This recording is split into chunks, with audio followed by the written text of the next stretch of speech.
has been able to join us. So I think we're going to go ahead and get started. Thank you for joining us for Agriculture, the Biology, Business, and Art of Farming. I'm Bethany Wallace. I'm the director of NOFA New York, and I'm going to be helping to facilitate today's workshop to make sure that things run smoothly. We also have Jessica Aubrey providing technical support. So if you have any challenges with technology, please feel free to send her a message in the chat and she can help you to get those issues resolved. We do ask that everyone remains muted during the presentation with your video off. We have enabled closed captioning, so that should populate at the top of your screen if you'd like to select that option. The workshop is being recorded and will be available on the conference website and the app shortly after the presentation has ended. Please feel free to introduce yourself in the chat function. We will be holding questions to the end, so if you do have questions, please put those into the chat and we will be bringing them forward once the presentation has completed. The annual Winter Conference would not be possible without the steadfast support of our sponsors. We'd like to thank the Farm Hub and Honey Dog Farm for supporting the app platform that we're all able to connect to on today. I have the good fortune to have known Tanis and Greg since my beginnings at NOFA New York. Greg served as a member on our board in the early 2000s and then became our director. Greg and Tanis were starting out their own farm back then and welcoming their son Simon to their family. Despite their busy lives building their future, Greg and Tanis have always given back to the organic community and brought a thread of the arts within their work. Greg was our fearless leader. He generously thanked staff with beautiful pottery for their hard work on the Winter Conference pieces that I still own and cherish to this day. And Tanis brought her theatrical programs to educate, entertain, and engage our community. Today, Greg and Tanis run Will-O-Wisp Farm, a NOFA New York certified 25-acre farm on the Delaware River. It is my honor to introduce Greg Schwartz and Tanis Kowalczyk as our 2023 NOFA New York Farmers of the Year. Thank you, Bethany. Good afternoon to everyone from my farm office in Damascus, Pennsylvania. Thank you to NOFA New York for honoring us with this award. As Bethany just said, it's another kind of interesting step in my journey with NOFA New York, from my first conference as an apprentice 23 years ago to being on the board of directors to serving as the executive director to being a certified organic farm and now to this honor. My name is Greg Schwartz. I grew up in Massachusetts. After university, I worked in my family's hardware store for several years. But my love of food and my environmental ethic led me to work on several farms in Sullivan County, New York. After 7 years of learning from these very smart farmers, and after meeting Tanis, we decided to start our own farm. Our son Simon was born in 2008, and we're now starting our 16th growing season. My name is Tanis Kowalczyk, and I was born and raised in Winnipeg, Canada. And although I come from a family of Eastern European farmers, I trained as a theater maker, and I've been a professional actor and a director in both Canada and the United States. I began farming with Greg, and I started Will-O-Wisp Organic Farm on our farm with him. And since then, I have been developing, and I continue to lead, the cut flower production. I'm also the resident cook for the daily team farm lunches, and I do all of our social media and communications. So we started Will-O-Wisp Organic Farm in 2007 when we bought 12 acres in Damascus, Pennsylvania, which is in very northeastern Pennsylvania. Starting with just a few acres in production, our initial goal was to sell all of our product locally. We started a CSA, joined 2 local farmers markets, and sold to restaurants. We learned that in order to be profitable, however, that we needed to sell larger volumes than the local market would accommodate. In 2012, we started going to a farmers market in New York City, which is about 120 miles away. As with all new marketing ventures, it takes time to build relationships, but it was clear that there was a lot of potential in New York City. By 2015, we were thinking about how to expand. That fall, we found and bought 89 acres along the banks of the Delaware River, a mere 5 miles away. Of the 89 acres, 25 are tillable, and over a 2-year transition period, we built the infrastructure at the new farm, prepared the fields, and kept the old farm running. By 2018, we sold the old farm to another organic grower, added a second market day in New York City, and moved all the production to the new farm. So we currently grow 25 acres of mixed vegetables, herbs, and cut flowers. We do 4 farmers markets per week, 2 close to the farm in the Delaware River Valley and 2 in New York City. And we sell directly to a lot of restaurants, caterers, and our county food pantry. So now we would like to take a quick video tour of the farm.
Well, it's pretty fun to see some green and all the colors of those flowers on this proper winter day.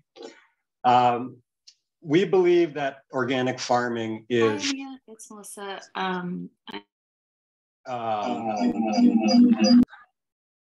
Sorry, getting some feedback there. Let me start again. We believe that organic farming is the best and most sustainable business that uses natural capital in a way that preserves and even improves that natural capital while providing a healthy product to our customers. It's also a business that can provide good jobs for people. Not everyone needs to be the farm owner.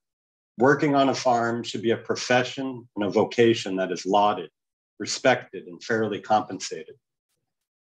Organic farming is also key to repopulating rural America, improving our rural economies, improving people's health and food security, and protecting our natural resources. And as we face the enormity of climate change, it will also play a key role in carbon sequestration and resilience in food production. There's so many obstacles to increasing regionalized organic production to a scale large enough to fully realize these impacts and benefits. We're all very familiar with these obstacles, and they include things like access to land and capital, comprehensive farmer training, consumer indifference, and farm policy. But one way to make some gains is to at least ensure that current organic farmers are successful. In order for this to happen, we believe that farmers need to become better business people. It's not enough to be a really good grower. You also have to be a good business person. So today we want to talk about how the overlapping circles of biology, business, and art have shaped our farm. By intensively managing the biology and the business of the farm, by giving both areas equal attention and energy, we have achieved a certain level of success. And we define success as growing high quality crops to sell and eat, making enough money to live a comfortable life, providing meaningful employment, improving the farm ecosystem, and engaging the community through art and education. The layers of biology on a farm are so fascinating and so complex. We have to focus on that complexity, understand what we can, and understand in a deep way that we humans are a small part of the larger system, and that we are entirely reliant on that larger living system. Nowhere is this more clear than in the soil. I often find myself looking out at the farm, thinking about what is happening unseen in the soil, the layers and relationships, the ebbs and flows of life, the cycles. My single biggest job is to manage our soil. Some of the keys to good soil management include observation, paying close attention to how crops react to your different actions over time. Measurement, taking annual soil tests and analyzing them as an arc over time while considering your management plan. Humility, knowing that you can only understand so much, that every action has consequences, and that the plants are going to tell you the real story. And lastly, adaptability. As soil conditions and climate conditions change over time, you need to react to them. It's helpful to think about soil being comprised of three main components, the physical, chemical, and biological, and that we need to manage all three components together to yield healthy soil. I like how Jerry Brunetti summarizes this idea in his book, The Farm as Ecosystem. He says the physical, chemical, and biological systems in soils, in order to be whole, interconnected, dynamic systems, must also be impregnated with the biodiversity of nature. That biodiversity includes the innumerable species of microbes, arthropods, miscellaneous insects and pollinators, even birds and mammals. These biological components in turn depend on the biodiverse presence of hundreds of plant species. In whole systems, there is no way to isolate any one of these three pillars of the supraorganism.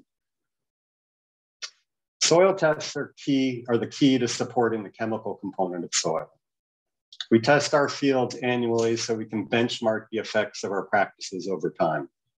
Based on those results, we apply rock minerals every other year with a custom blend. We only apply minerals every other year because it takes time for them to become activated in the soil ecosystem. For this physical and biological management of the soil, the most important tool I have is cover cropping. It's something I think about all of the time. We have a 5-year rotation, so every year 20% of the farm is fallow. While I'd love to have a 10-year rotation with 50% of the farm fallow, that doesn't work for our production needs.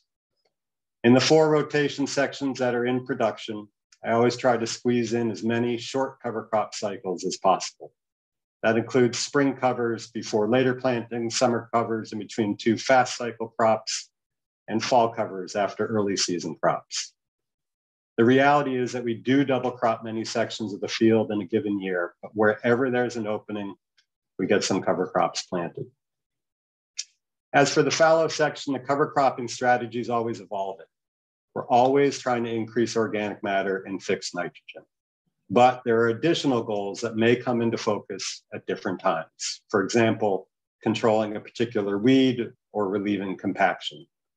Plant species and planting schedule all follow these evolving goals. I'm very happy to report that in the 7 years on this farm, we're seeing dramatic improvements in our overall soil health. The other key to managing soil biology is diversity of plants. We currently grow 45 different vegetable crops, more than a dozen herbs, 36 varieties of cut flowers, and at least 12 different cover crops. And then of each crop, we often grow several varieties, which means we're growing over 300 distinct varieties each year. The benefits of diversity are many. Diversity of plants equals diversity of soil life. Diversity of crops coupled with rotation equals disrupted pest, disease, and weed cycles. Diversity of plants also equals diversity of insects. We try to have something flowering for as long as possible through the season, whether it's a cover crop or insectary plantings. We also grow a lot of cut flowers, both annual and perennial. And these flowers are a key part of our business, but also they're key in attracting the maximum number of insects to the farm. Candace manages all the cut flower production, and she's going to now share some flower thoughts with you. Thanks, Greg. When Greg and I started Will-O-Wisp, I wanted to take on a project that would not only contribute to, but enhance the vegetable and herb production of the farm. I also wanted to develop a specialty that would give me some independence on the farm.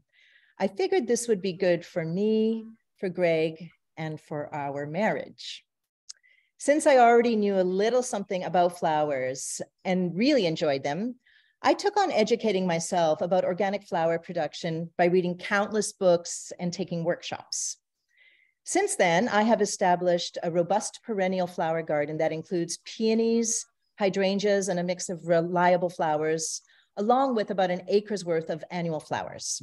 I also grow an early crop of flowers in one of our covered hoop houses. We sell our flowers mostly as pre-made bouquets at all of our farmers markets. We also sell wholesale to flower designers and as bulk pails for special events.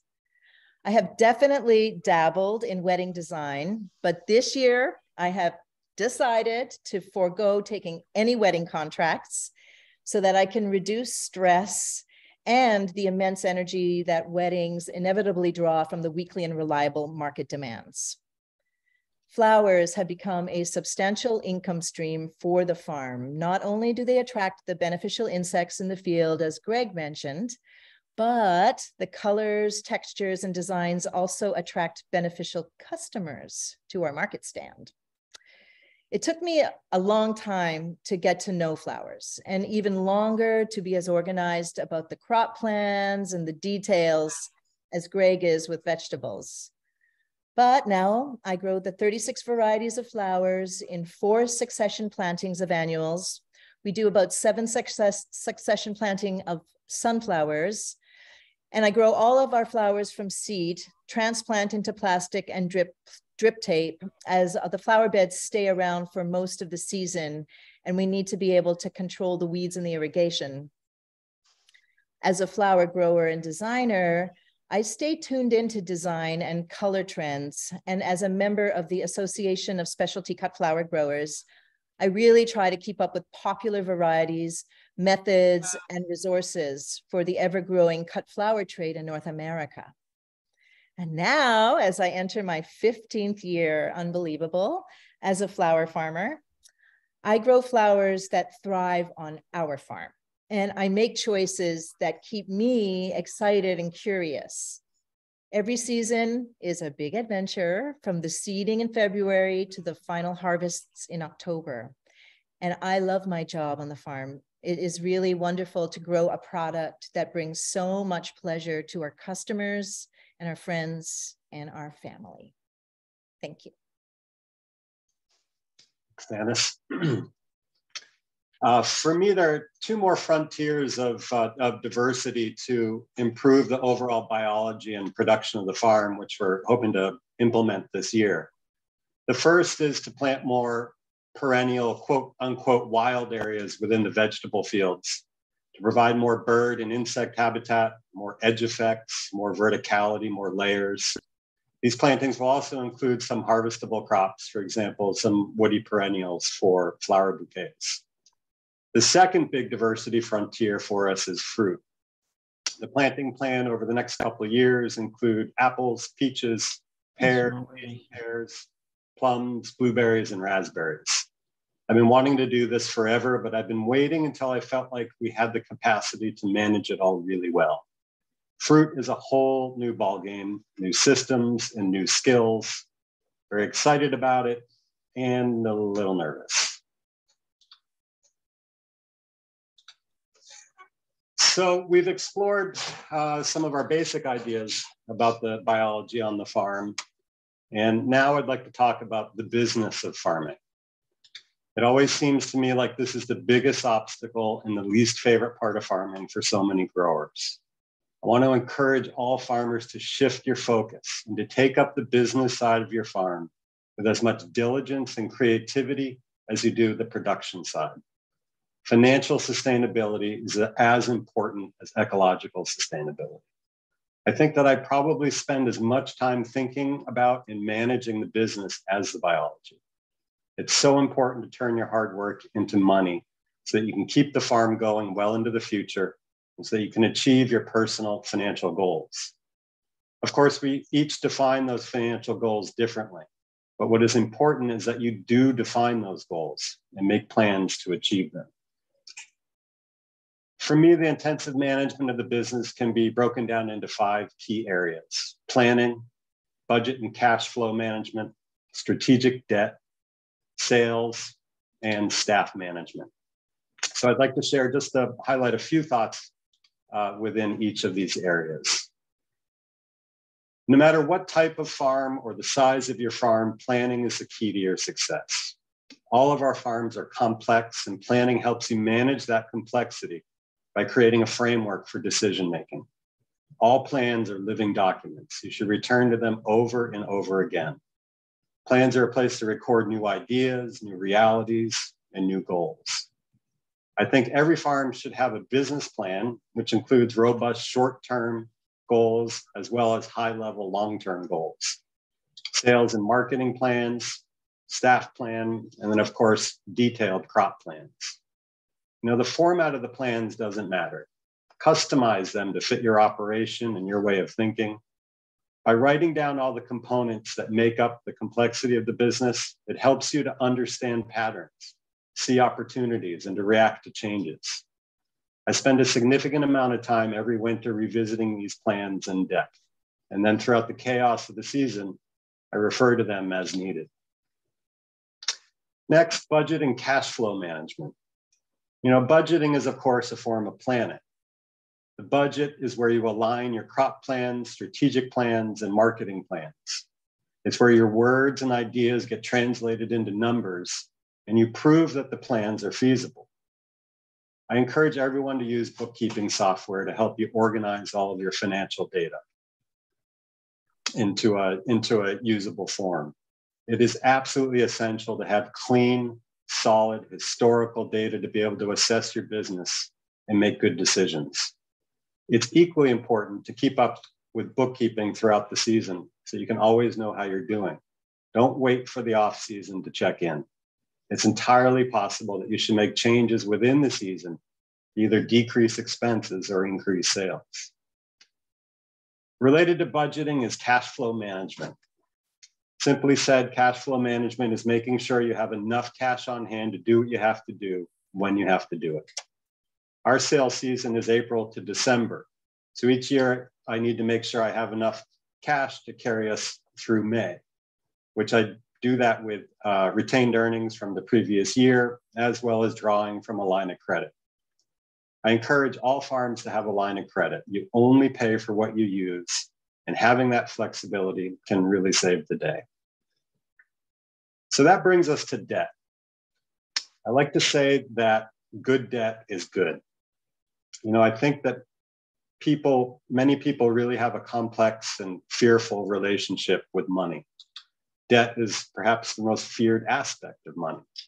But for me, money is a tool that I want to control, and I want to use it to achieve my goals. As long as you take on debt strategically, it can be the key to your success. As you saw from the video farm tour, we have a lot of infrastructure and a lot of equipment. We built it all very quickly in order to reach an efficiency of production as soon as possible. And having efficient operations with good equipment and infrastructure makes the work more enjoyable and more profitable.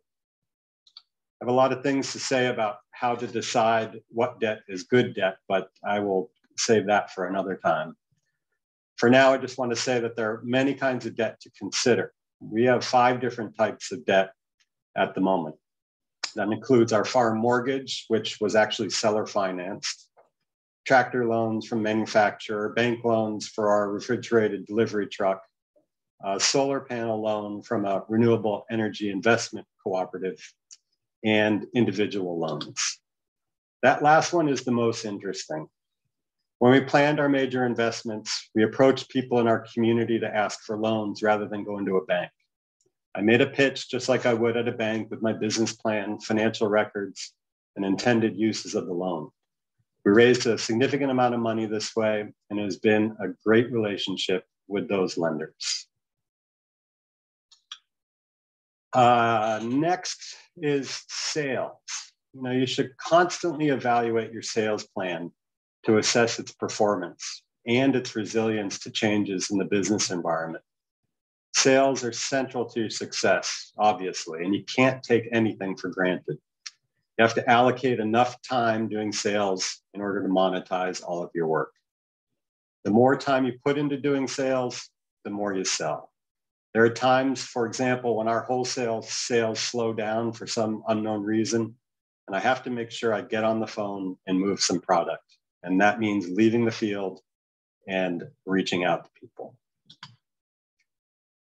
Last area of overall business management is staff. If you decide to take on staff, you need to fully take up the role of manager, and you should really become an excellent manager.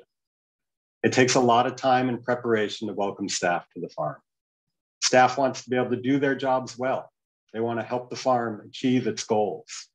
And in order for that to happen, you have to be well prepared. I start my day at least an hour before staff arrives each day, so that the overall plan for the day is prepared, and so that each person will have their task list. It's an efficient use of our most valuable resource, and it makes for happier employees.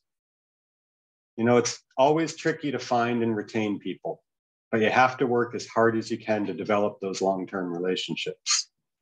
One way we've been successful in keeping a core team together is by offering salaried positions. Our core team, which is currently 6 people, get an annual salary paid every 2 weeks year-round. Their annual work schedule is set each spring, and so the schedule adjusts with our seasons, but they're decided on in advance. Everyone's off in January, February, and a part of March. And so far, this seems to work because we have several longtime team members. We have one person in their 14th year, one is starting their 12th, one their 9th, one their 6th, and then one in their 5th year. In addition to this core team, we have a seasonal crew of another 6 to 8 people that work from April to October. Sometimes there's a lot of turnover on the seasonal crew year to year, sometimes not. But finding and retaining employees is a job that is never done. It requires constant attention. And on that score, I want to thank our great team. This farm would not exist without not only your hard work, but your creative thinking. So At this point, we've explored some of our thoughts on the biology and business of the farm. Now, Tanis is going to speak about Farm Arts Collective. Thanks. I founded the not-for-profit Farm Arts Collective in 2018 with a goal to create an agricultural hub for my community where art, creativity, and performance would intersect with agrarian and ecological ideas.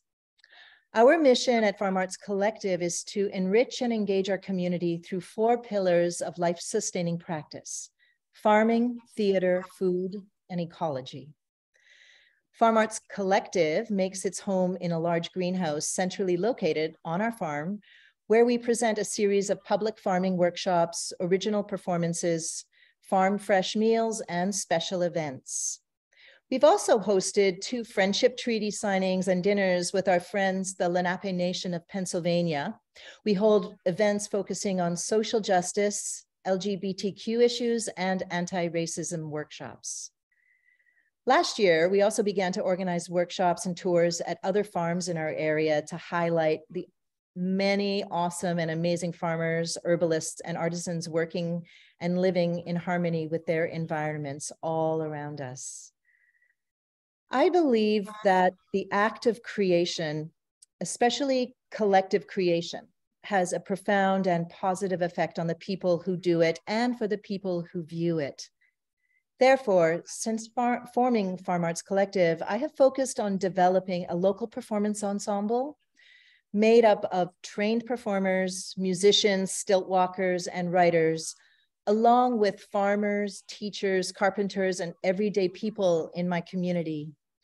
Since many of us work on both the farm and in the theater, we sometimes call ourselves perfarmers. One of the primary artistic projects of Farm Arts Collective is something called Dream on the Farm. We decided from 2020 to 2030 that the Farm Arts Collective Ensemble will take on the important issue of climate change and produce a new performance every August on our farm. This year, we are making play number 4 in this decalogue of 10 plays on the subject matter of climate change. Presenting art about climate change and environmental protection on a beautiful working farm, to me, poignantly highlights all that can be lost as climate change, diversity loss, plastics and chemical pollution encroaches and continues to do harm. By making art on a farm that feeds thousands upon thousands of people every season, I hope that the message to act to protect the waters, the land, air, and our food rings out loud and clear at each of our performances. We end our performances with a shared meal with audience and performers together to celebrate and digest the work together. As I develop Farm Arts Collective programs over the next decade, my goal is to build a creative, proactive community that searches collectively for solutions to provide nourishment on many levels: artistic, physically, and spiritually. Ultimately, I believe it is the creative process itself that delivers the most nourishment and the meaning for us as artists, farmers, activists, and humans. Here is a short video that we made about Dream on the Farm.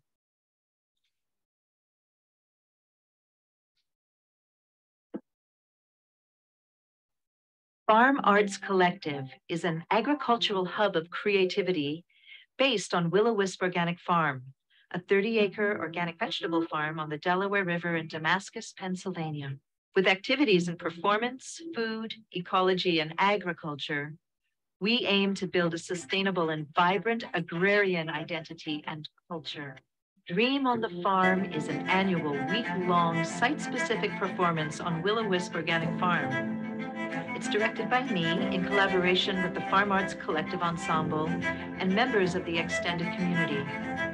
We're farmers, actors, teachers, contractors, musicians, scientists, landscapers, and everyday people who are creating exciting performances that explore our delicate relationship to our land, to our climate, and to each other. Because it's time for positive change in our world. through sustainable farming practices, community building, and creative practice, we strive to build a healthy and resilient future. Dream on the Farm looks at the 10,000-year history of this farmland and the endless intersecting ecologies, the myths, the stars, the peoples, plants, and animals, and the soil. And we ask, what is our past and what will our future be? Because like our Lenape predecessors, we want to leave the land better than we found it. So how can we move forward so we can live with more justice, more health, more well-being? What are our dreams for the next 1,000 years? Dream on the Farm invites you to join in and dream for today and tomorrow.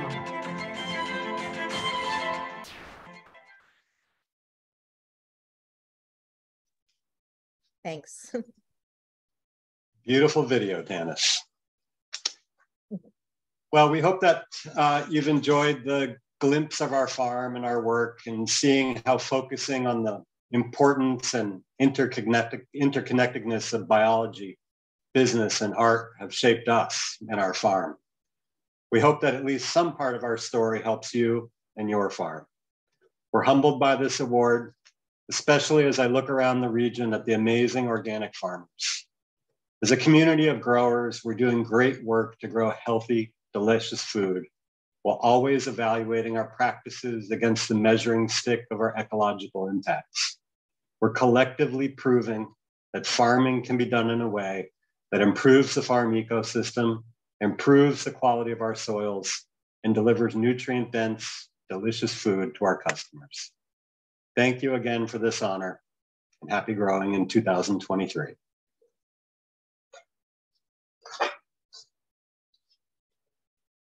Thank you so much, Tanis and Greg. We do have a question in the chat that I'd like to bring forward to you guys.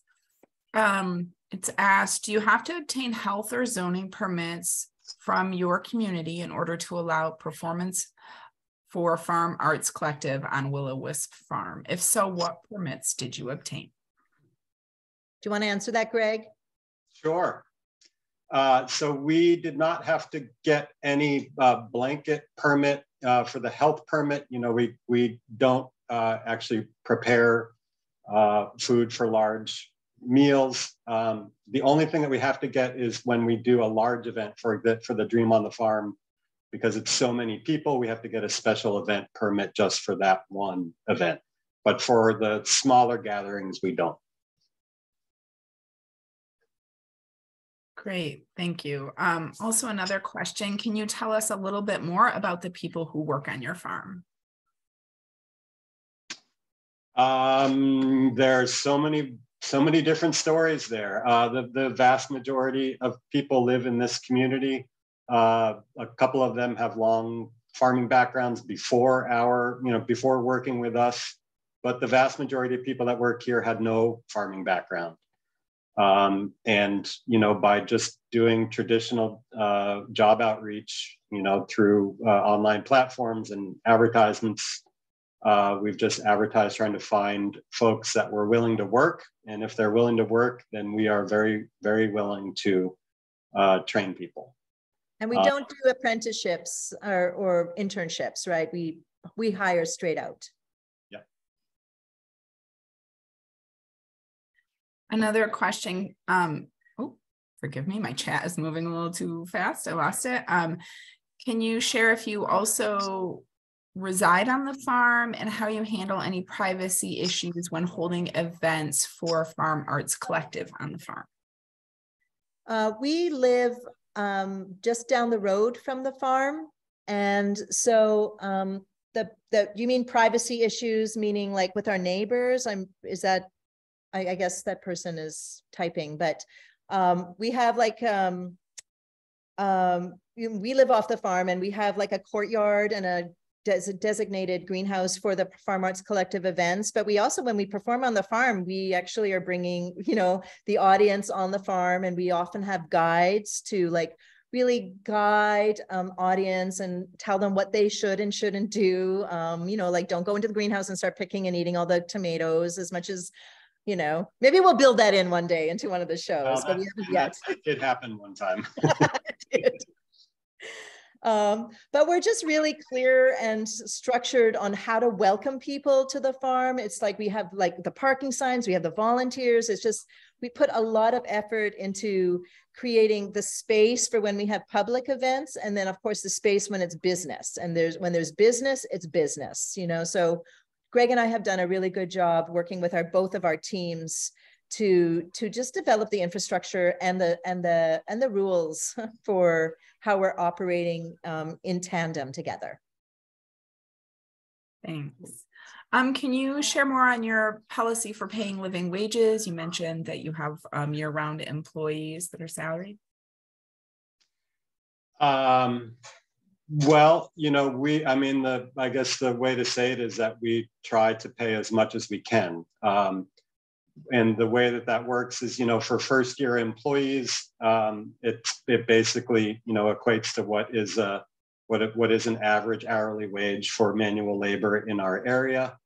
And what happens though is that if as soon as someone enters their second year, and then if they return year upon year, that their rate of pay kind of goes up steadily, and then sometimes dramatically if they're going to take on more responsibility. And you know, that beginning rate of pay is always changing too. You know, we have to be able to compete in the local job market, as we all know that the, you know, wages have in general gone up. So we've had to react to that as well. But really I guess the message I'd want to share is that we, you know, as soon as someone shows some kind of staying power and some commitment, that we want to recognize that dedication with more money. Great, thank you. A question about the farm today. Of course, we're experiencing wind and cold temperatures. Just wondering if the flower seeds and the row houses of veggies are okay. It is amazingly windy. When we started this talk, I was actually worried that there's going to be too much background noise, because my office is kind of in an open area facing the wind coming out of the north. But it's you know, it's a beautiful, cold, windy day. As I look out the window, greenhouses are looking okay. So thank you. And I'm in a theater in Portsmouth, New Hampshire, so everything's very comfortable in the space. Can you share more? Are there any particular apps that you use to do your crop record keeping, and what's planted, how much you have for field reports, and what you can use to generate reports comparing year to year? Yeah, so I'm on crop planning. I'm actually not a big app person. I'm old school in terms of using Excel spreadsheets. So you know, for the kind of location and volume of everything, I actually do the crop plan in words, and then I translate that into a very detailed Excel spreadsheet for planting schedule, and everything from direct seeding to greenhouse transplant production. And then on the flip side, on harvest, you know, we keep harvest records, you know, for every day that we're doing any picking, which, you know, in the season we're picking 6 days a week. And then that links up with sales records that are either, you know, invoices that pass through QuickBooks for the wholesale side, or for the retail side at farmers markets. We do use a point of sale system. We use Square for checkout at the markets, which is actually kind of new to us. We only started that about 3 years ago. And that information has been really excellent to be able to capture the kind of the minute details of what's happening on the market side. But for the crop planning, yeah, I'm kind of old school with an Excel spreadsheet. Great, thanks. Can you share if you have to maintain separate insurance for the Exciting Farm Arts Collective, or if that falls under your farm plan? Yes. Oh, yes. Yeah. We Farm Arts Collective has general liability insurance, which is a classic kind of for events insurance for theater. And so we make Will-O-Wisp Organic Farm a additional insured on our insurance. Absolutely important. Yeah, make sure you spend a lot of time with an insurance agent that really understands whatever you're doing, even if you're not welcoming the public, to spend a lot of time on making sure your insurance coverages are going to cover your butt. Thanks. Can you share more about what you feel has made the biggest financial impact towards your farm's financial sustainability over the years? I guess two things. One, as I alluded to before, after a few years making the decision that we needed to go to New York City. One way that I kind of think about things, only a certain percentage of the population is going to be interested in our crops. And if you live in an area with not a lot of people, then you kind of need to find a place where there are more. So I guess the biggest one would be going to New York City. The second one is being really thoughtful about pricing our products to make sure that we're getting the price that we need to cover the cost of production and to make some money as well. The other part is diversifying sales to not only to farmers markets, but to direct wholesaling. So about 70%, on average, 70% of our sales are through retail, through farmers markets, and 30% of our sales are direct wholesaling to restaurants, meaning that we do all the sales, logistics, we do every part of that. And having that mix has been really important because, there's some years that one market will go down or one customer will be up, and, all of those things kind of work synergistically over time.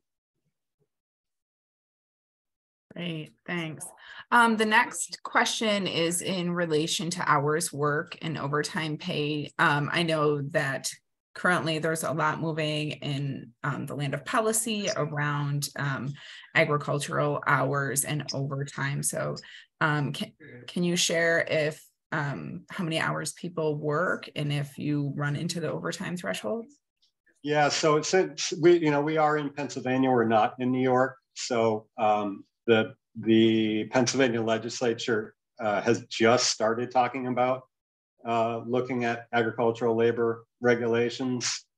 So we'll see kind of how that plays out here. But the average, everyone is slightly different, but the average work week for my team is 52 hours per week.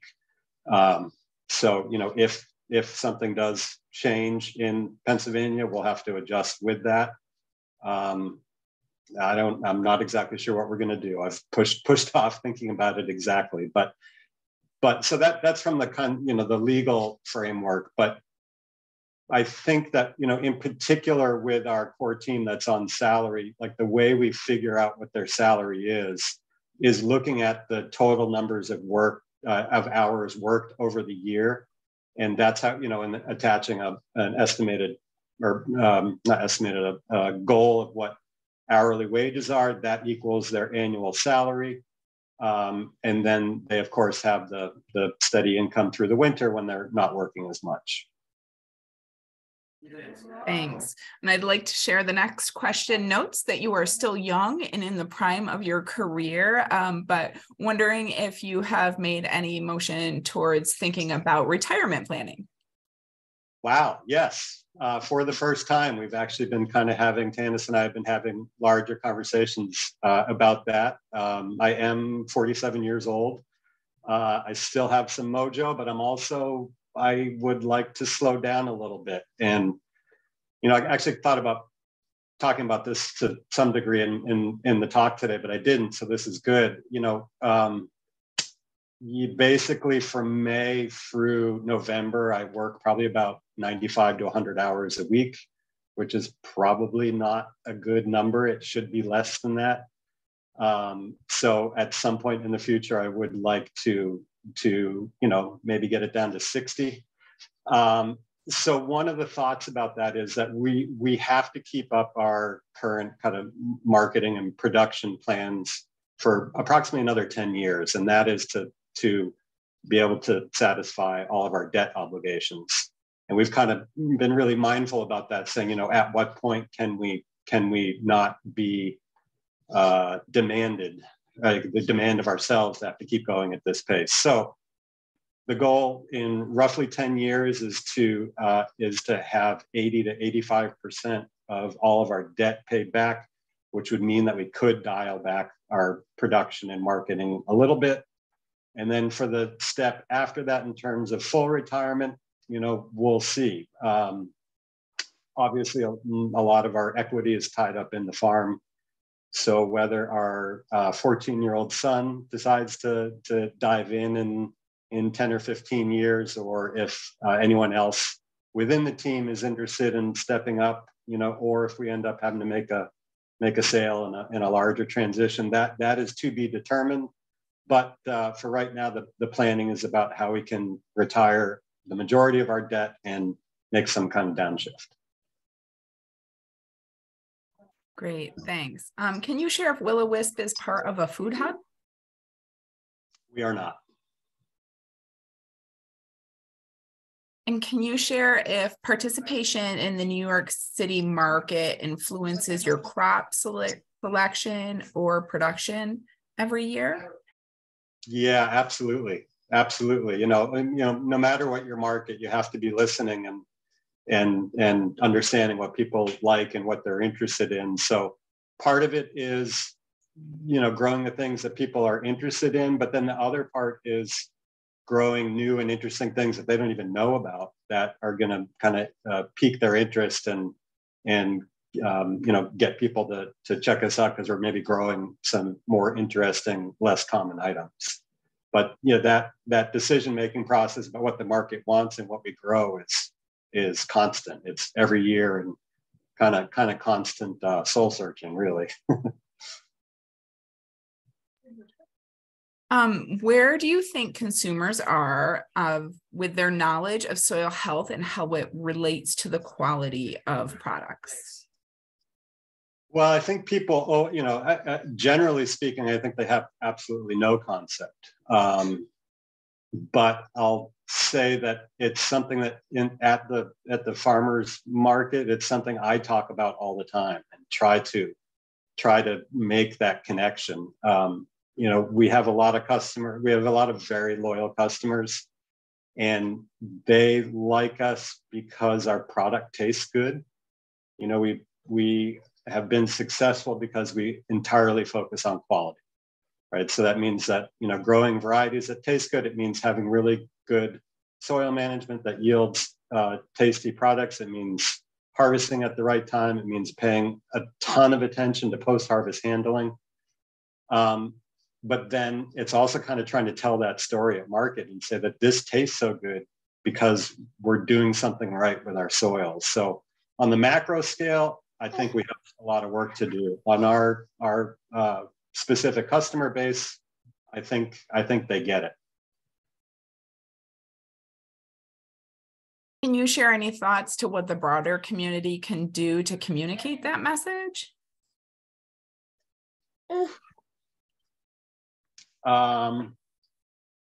Well, I mean, if we're in a farmer's market setting, you just have to try to bring it up all the time. On the larger scale, I guess I'm not quite sure how you frame it, but it is sort of part of our storytelling of what organic is.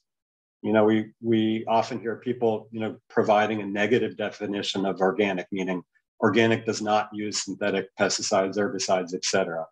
Which actually, I don't really like that. I don't think you'd lead with that. I think you'd maybe end with that. But if we speak more positively about what organic farming is about managing soil health to grow, to have the most diverse soil life. And the byproduct of that is healthy plants, and healthy plants taste better. So if we can find, that was not pithy, if we can find more pithy ways of saying that formula, I think we could make more inroads in talking about what the value of organic is as well. Not just the lack of chemicals, but the somewhat maniacal focus on soil health, how that relates to nutrition, and of course, nutrition and taste are related. Thanks, and I think we have time for one last question. Can you share some thoughts on hydroponics? Sure. Especially in the light of what I just said. First of all, hydroponics have absolutely no place within organic certification or the organic community. I think that hydroponics is a reductionist way of growing plants and focusing on a few nutrients while disregarding the complexity and benefit of the diversity of soil life. Thank you, Greg. So at this time, I would like to invite everyone to share their screens and to unmute and to join me in thanking Greg and Tanis for a wonderful presentation and to congratulate them on being NOFA New York's 2023 Farmers of the Year. Thank you. Congratulations. Great job. Congratulations. Nice work. Congratulations. Wanishi. Thank Awesome. you. Manishi. Congratulations, y'all. Well deserved. Congratulations. Very nice. Very nice. What? Thank you all. Congratulations from Laura and Murphy. Thank you. Thank you both so much. So good to see everybody. Elizabeth, hi. I want to come see your next show in Good. August. Okay, good. Look, Greg wants to say hi to you. I can't see.